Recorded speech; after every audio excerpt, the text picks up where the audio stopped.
والحق حياتي الكل ديما عندي مشكله في اني نعمل لحيه، ما تطلعليش اللحيه فاسيلمون. دونك كي فما مره انا عملناه نسكن في بريطانيا، كنت نقرا غاديكا، عملت فيديو قاعد نحجم في لحيتي وقتها ترند هكا، كل مره تحجم وتبدا تنقص بشويه بشويه. دونك طفل شاف الفيديو ذاك قال لي اسمع محليهم مش لاغمك خليهم المره الجايه. دونك من وقت انا ما عملتش لاغم، دخلت نخدم ديما لازم نحجم وجهي وقتها في الخدمه.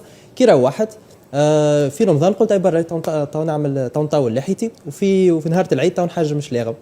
دونك تعديت شهر رمضان الكل ما نحجمش في لحيتي. نهار العيد حجمت شلاغم، هبطت ستوريات ماشي في بالي نظهر كل ممثل التركي وعمل افار. يا اخي صاحبي قال لي اسمع راك تشبه لهذايا، وبعث لي تصوير التوغوموري.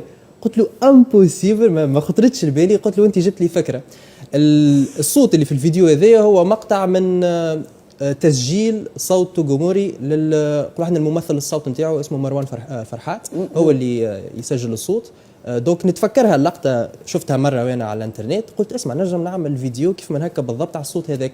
دونك صبيت الصوت، جبت التصاور بتاع توغوموري، حضرت اللبسه وحطيت نصور وكملت الفيديو. وبعد وقتها وانا نصور في الفيديو قلت بصراحه والله طير الفيديو، هبط وما خممت فيها برشا.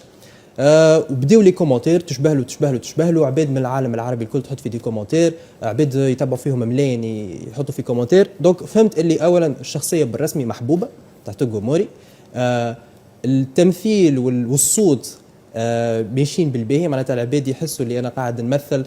عندنا فما اغموني في العينين، في الشعر، في اللبسه، في الضحكه، في الجريماس تاع الفيزاج تاع الوجه.